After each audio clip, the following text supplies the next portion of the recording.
முதலமைச்சர் செல்வி ஜெயலலிதா புதுச்சேரி மாநில நாடாளுமன்ற மாநிலங்களவை தேர்தலில் அஇஅதிமுகவின் அதிகாரப்பூர்வ வேட்பாளராக அறிவித்த திரு என் கோகுலகிருஷ்ணன் போட்டியின்றி தேர்ந்தெடுக்கப்பட்டுள்ளார்.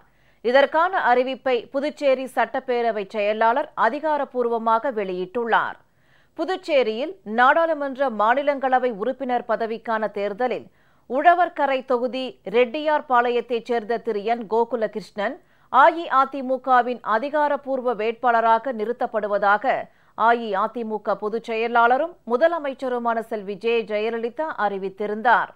இதனைத் தொடர்ந்து கடந்த 18ஆம் தேதி மாநிலங்களவை தேர்தல் அதிகாரியும் புதுச்சேரி சட்டப்பேரவை செயலாளருமான திரு மோகன்தாஸிடம் அஇஅதிமுக வேட்பாளர் திரு என் கோகுலகிருஷ்ணன் வேட்புமனு தாக்கல் செய்தார்.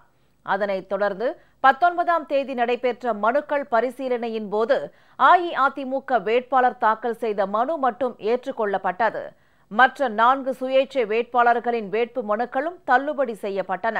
எனவே வேட்புமனு வாபஸ் பெறுவதற்கான காலக்கெடு நேற்று மாலையுடன் முடிவடைந்த நிலையில் முதலமைச்சர் செல்வி ஜெயலலிதா அறிவித்த அஇஅதிமுக வேட்பாளர் திரு என் கோகுலகிருஷ்ணன் போட்டியின்றி தேர்ந்தெடுக்கப்பட்டதாக அதிகாரப்பூர்வமாக அறிவிக்கப்பட்டது. ராஜ்யசபைக்கு தேர்ந்தெடுக்கப்பட வேண்டிய ஓர் உறுப்பினர் பதவிக்கு அனைத்து இந்திய அண்ணா திராவிட முன்னேற்ற கழகத்தின் சார்பில் போட்டியிட்ட திரு என் கோகுலகிருஷ்ணன் அவர்கள் போட்டியின்றி தேர்வு செய்யப்பட்டதை அதிகாரப்பூர்வமாக அறிவிக்கிறேன்.